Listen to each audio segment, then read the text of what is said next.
이제 나는 법 없이 살 수 있나라고 하는 논제를 생각해 봅니다. 어떤 사람들은 법 없이 살 수 있다고 생각합니다.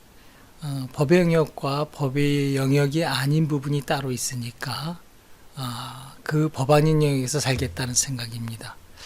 법과 도덕이 구분되어 있으니까 나는 도덕 속에서 살겠다는 그런 생각이지요. 과연 인간이 법을 떠나서 살 수 있을까요? 무인도에서 모닥불을 펴놓고 산다면 가능할 겁니다. 그러나 현실 세계는 그렇지 않습니다. 법을 떠날 수 없는 이유는 분명합니다.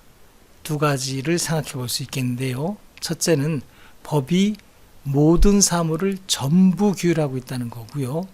또 하나는 법의 힘이 막강해서 사람들이 그 힘을 벗어날 수 없다는 겁니다. 먼저 법이 모든 사물을 다 규율하고 있다는 점에 대해서 살펴봅니다. 법은 그것을 논리적으로 설명하고 있는데요. 법이 굉장히 항상 논리를 사용하고 있는 이유는 분명합니다. 논리를 사용하게 되면 내용이 분명해지고 객관적이 되고 오류를 없앨 수 있습니다. 그래서 항상 논리적으로 설명하게 되어 있는데요. 역시 마찬가지로 법이 모든 사물을 규율하고 있다. 그래서 인간이 법을 벗어날 수 없다는 것도 법은 논리적으로 이렇게 설명합니다. 법은 모든 사물을 그 규율의 대상, 규율의 객체로 하고 있다. 이렇게 설명합니다. 그러면 잠시 의문이 생깁니다. 법이 모든 사물을 규율의 대상으로 하고 있다고? 객체로 하고 있다고? 인간도? 얼마 전에 인간의 존엄과 가치를 법이 보장한다고 그러는데 인간이 다시 객체가 된다고? 대상이 된다고? 이런 의문이 들 수밖에 없습니다. 그 부분에 관해서 하나하나 설명해 보도록 합니다. 법 또한 논리이기 때문에 그 논리 순서대로 한번 생각해 봅니다. 먼저 법은 질서입니다. 질서는 일정한 규칙에 따라서 예정한 일들이 일정하게 일어나는 걸 의미합니다. 세상의 질서는 두 가지로 크게 분류될 수 있습니다. 첫째는 사실 질서이고요. 또 하나는 규범 질서입니다. 지구가 동쪽으로 돈다 이런 것처럼 뭐뭐이다 아니다 라고 말하는 것은 사실 질서이고요. 도로의 오른쪽을 통행해야 된다 라고 하는 것처럼 마땅히 그렇게 해야 된다 해서는 안 된다라고 말하는 것은 규범 질서입니다.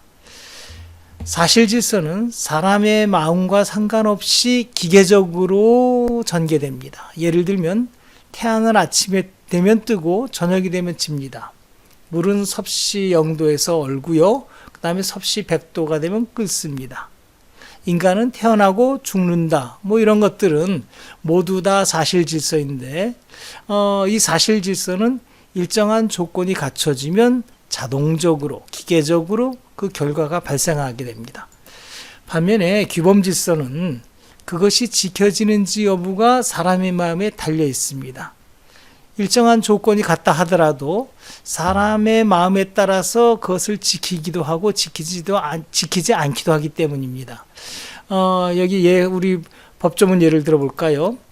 형법 260조에서 사람의 신체에 대해서 폭행을 하지 말라라는 조문을 두고 있습니다.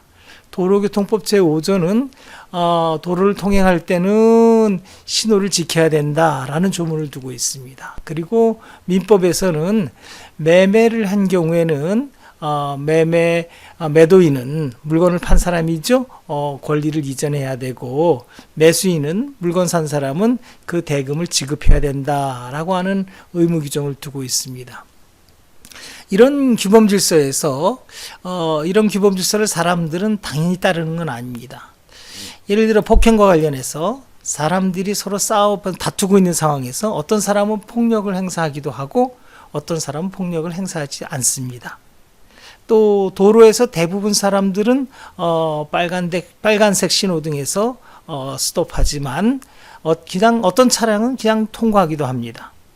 계약을 체결했을 때, 매매 계약을 체결했을 때 보통 사람들은 보통 계약 내용대로 이행하지만 어떤 사람들은 그걸 이행하지 않는 사람도 있습니다. 규범 질서는 그렇게 지켜질 것이라고 예정은 되어 있지만 항상 지켜지는 건 아닙니다. 이처럼 규범 질서에서는 100% 그대로 일어나지 않습니다. 사람의 마음에 따라서 그대로 지켜지기도 하고 아닌 것입니다. 법에서 당위와 의무란 이처럼 사람들의 마음에 따라서 지켜지기도 하고 아닌 것이 그것이 바로 법입니다.